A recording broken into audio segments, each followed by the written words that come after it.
Now, Andrew, you were at that news conference, as we saw there. You've spoken to the Premier on a range of issues, including the way the federal government has been looking at New South Wales and the policy approach, because it wasn't that long ago that they were the gold standard. The gold standard who didn't shut down as often and as hard, and it's cost Sydney here, it really has.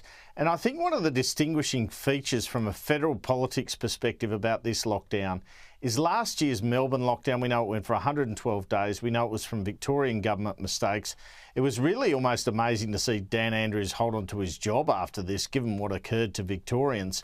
But you could put that all in the blame category for the state government. The difference this time is that Scott Morrison has some ownership of it for two reasons. Not all the ownership, I've got to say. Gladys Berejiklian's in charge of when they lock down and how.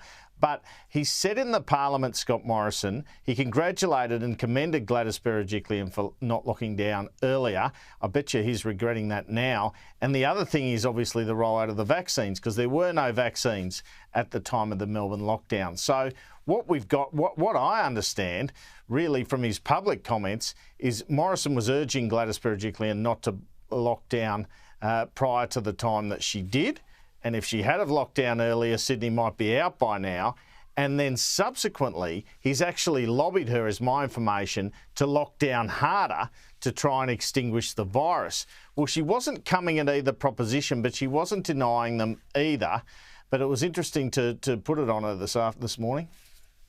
The Prime Minister on June 23rd said in Parliament, "I commend the New South Wales Premier for the way that she's handling the outbreak in New South Wales. The fact she hasn't gone to lock down Australia's biggest city." He said that was a positive decision.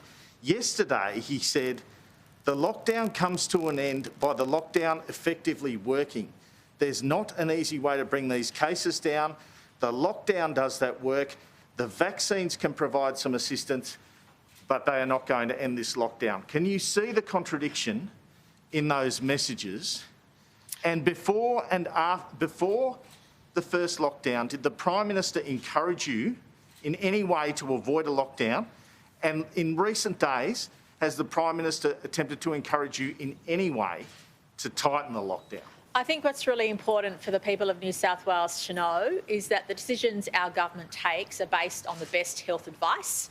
I learned very early on in this pandemic that the best way to support our citizens, to keep them safe and to allow us to live as freely as possible, is to base all of our decisions on their health advice. Has he lobbied you on either front or encouraged you on either front? Can I be honest and say a lot of people have given me a lot of free advice, but the best advice that I will continue to rely on is that of Dr Chan and her team, the New South Wales health experts.